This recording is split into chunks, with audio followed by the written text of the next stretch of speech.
Isang lalaki ang pinagbabaril dito sa isla ng Boracay kaninang hapon. Suddenly, dumating itong suspect.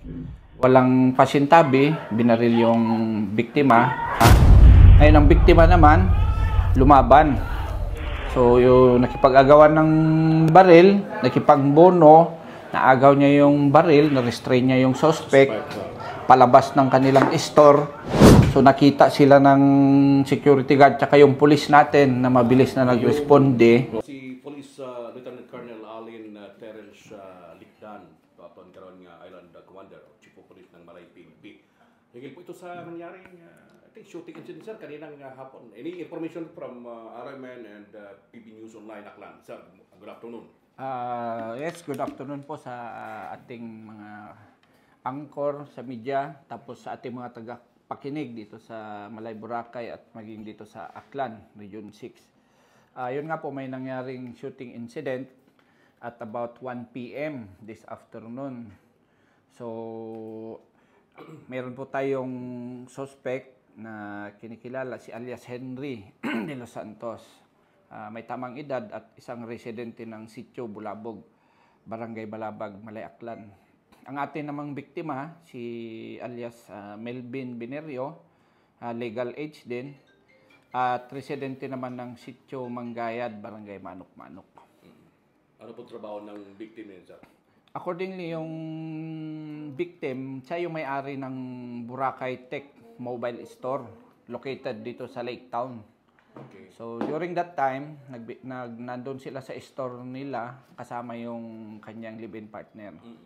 So suddenly, dumating itong suspect, walang pasintabi, binaril yung biktima. Ngayon ang biktima naman, lumaban. So yung nakipag-agawan ng baril, nakipagbono, naagaw niya yung baril, na-restrain niya yung suspect, palabas ng kanilang store.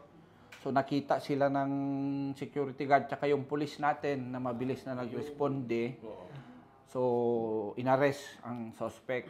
Nakuha yung baril, certain caliber 45. At yun na nga, hinuli yung suspect, binasahan ng kanyang rights. Right. Kaya pala andoon yung ating PNP agad dahil sa mabilis na response. Of course, mga tao dot guard. So after noon, sir, ano ba yung talagang motibo daw bakit nangyari sa incident yan, sir? Based sa ating investigation, allegedly, meron silang old grudge or hidwaan nung unang, sabi ng suspect, mag-isang taon. Accordingly, nagrenta itong victim sa kanila. Yung store siguro nila yan? Hindi po, bahay. Sa bahay. Mm-hmm. Kasi may mga parentahan na bahay itong suspect. So, tuwing naniningil siya ng kuryente at saka bayad sa kuryente at saka tubig, binabadmouth daw siya ng biktima. So, later on, umalis na rin yung biktima sa bahay nila. Yung huling singil niya, binadmouth ulit siya.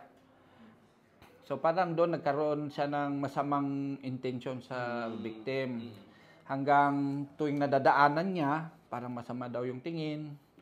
So, mababaw lang, masama yung tingin. Hanggang may nakita siyang post sa social media according sa suspect nung ininvestigahan namin. Yun yung dinala niyang grudge sa biktima. Kaya niya nagawa ang krimen. So, kaya wala lang kailang ibang lumapit lang itong suspect. Lumapit lang at binaril. Nung tinanong ko naman yung kalip-in ng biktima, sabi niya, consistent naman daw yung bayad nila at wala naman siyang alam na alitan. So nag-interview kami sa mga kaibigan, mga kapatid, wala din daw silang alam na alitan. According naman sa tatay ng suspect, dala siguro ng kanyang medical dialysis at saka yung sa dami ng kanyang gamot na iniinom, kaya medyo naapektuhan yung pag-iisip ng ating suspect. Ano siya sir, yung pagka-arrest nyo kanina, parang ano ba siya, hindi mapakali, uneasy ba yung suspect sir? During that time naman, nakakausap naman namin ng maayos, pero parang sa kanya, parang normal lang yung nangyari. Yun ang napansin namin during sa time ng arrest. Parang walang reaction na parang natakot or nangamba? Wala, ang binabanggit niya lang na binabawdmat siya dati, yun nga paulit-ulit binabawdmat siya dati, tapos may na-post nga daw accordingly na hindi maganda sa social media. So mababaw naman yung ano, so nung inaaral namin, akala namin matinding away nila, hindi naman. Hindi man talaga. Oo, kaya ano lang siya, parang simpleng isolated case lang din na pangyayari. Kumusta po ang medical status ng biktima, sir? Ano ang mga sugat na nakamonitor? Ilan ang tama daw? Accordingly dito sa Siriaco nung Trinit, kasi hindi nila kaya yung gunshot wound, stable pa yung victim pero ni-refer siya sa Kalibo. Kalibo Hospital para mag-undergo sa operation. Saan ang tama, sir? Ang tama niya sa may part ng kanyang katawan, sa kanyang sa kanyang tagiliran, nung in-x-ray, parang naiwan yata yung bala. Pero under monitoring pa rin siya, tapos aalamin namin mamaya kung kakandakan siya ng operation. Yung baril na ginamit, may-ari ba ng suspecto, sir, or Yung accordingly, yung napag-alaman namin, initially walang papel yung baril, pero iniimbestigahan pa rin namin saan ang source ng baril, saan niya nakuha, kung dito lang ba. So nagkakaroon pa kami ng investigation regarding that matter. based sa investigation, isang putok lang, sir, yung binitiwan ng suspect? According nung kalibin is mga dalawa yung narinig niyang putok. Kasi tumago na siya eh.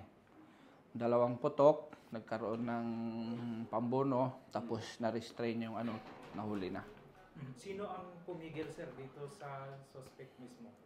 Yung victim mismo, nakipag-agawan yung victim hanggang dumating yung pulis na inaresto na yung suspect.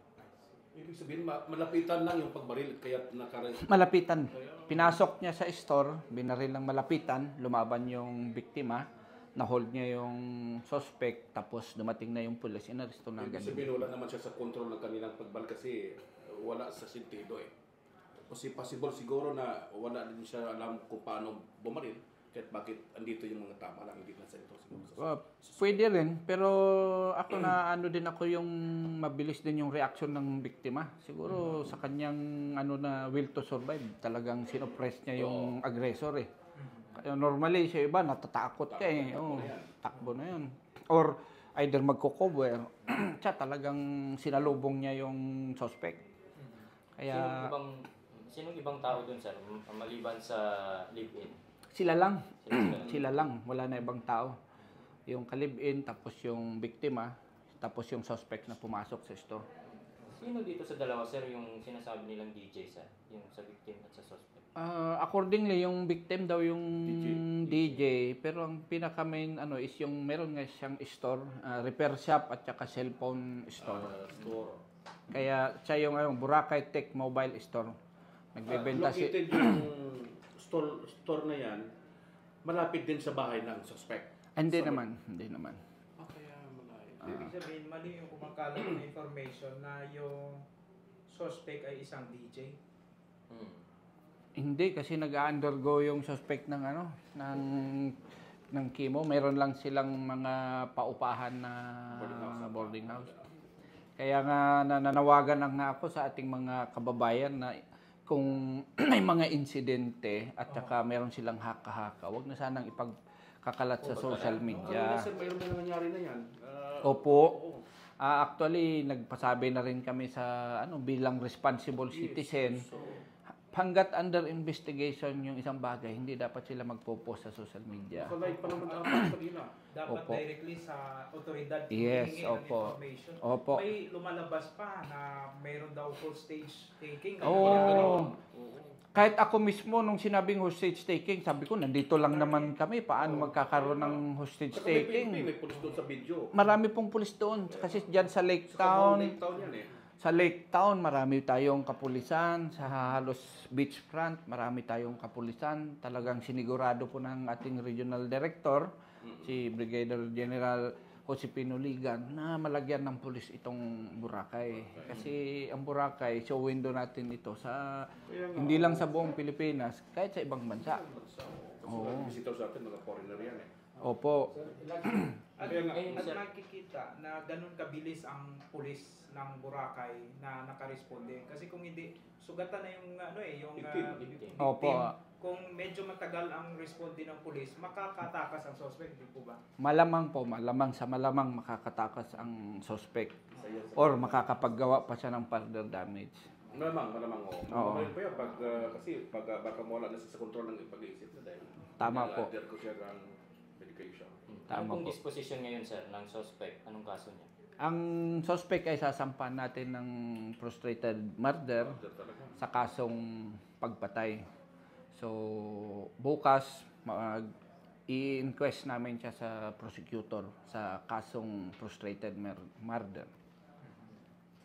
Kaya nga sir, dito kami sa Aramin at sa PB News Online kasi ayaw lang namin makipag-communicate sa inyo para at least malaman talaga namin kung ano talaga ang Yes, sir. nangyari.